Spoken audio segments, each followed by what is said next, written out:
Domalan mantarı Terfezia sp. Yer altında yetişen, trufle mantarlarına benzeyen ve ülkemizde özellikle Güneydoğu Anadolu bölgesinde yaygın olarak bulunan değerli bir mantar türüdür.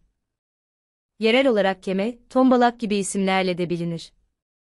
Hem lezzeti hem de besin değeriyle dikkat çeken domalan, hem yerel mutfaklarda hem de dünya mutfağında önemli bir yere sahiptir. Domalan mantarının özellikleri. Görünüm, patates büyüklüğünde, yuvarlak veya yumurta şeklindedir. Dışı genellikle pürüzlü ve koyu renklidir. İç kısmı ise beyazımsı veya sarımsı olabilir. Koku, güçlü ve karakteristik bir kokusu vardır.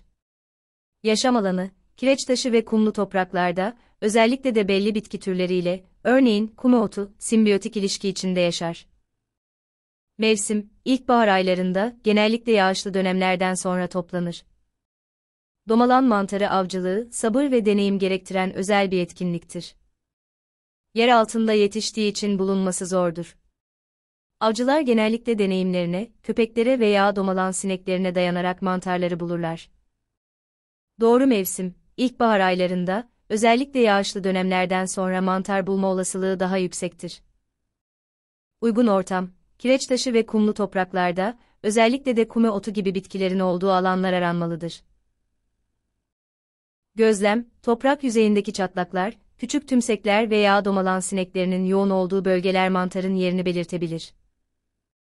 Yerel bilgi, domalan avcıları genellikle bölgedeki deneyimli kişilerden bilgi alarak avlanma tekniklerini öğrenirler. Domalan mantarının faydaları.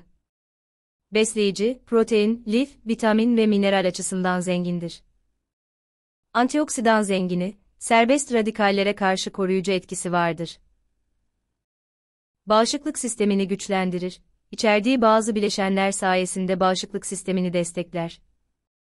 Afrodisyak etkileri, bazı kültürlerde afrodizyak olarak kabul edilir.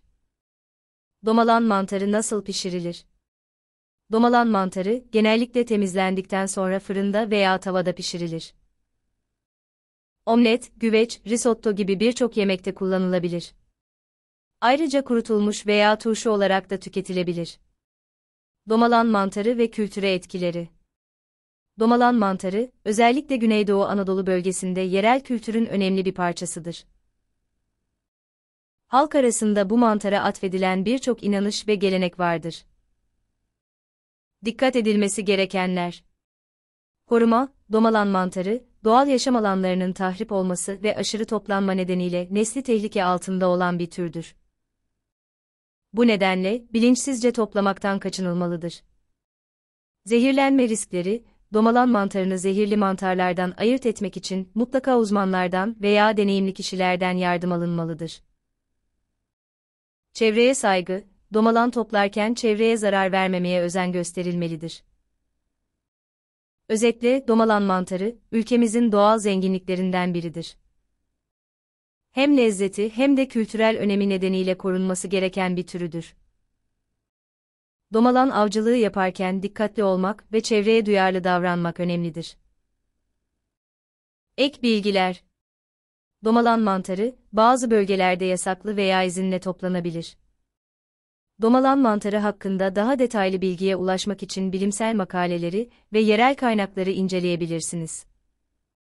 Domalan mantarı, ülkemizin gastronomi turizmine de katkı sağlayabilecek potansiyele sahiptir.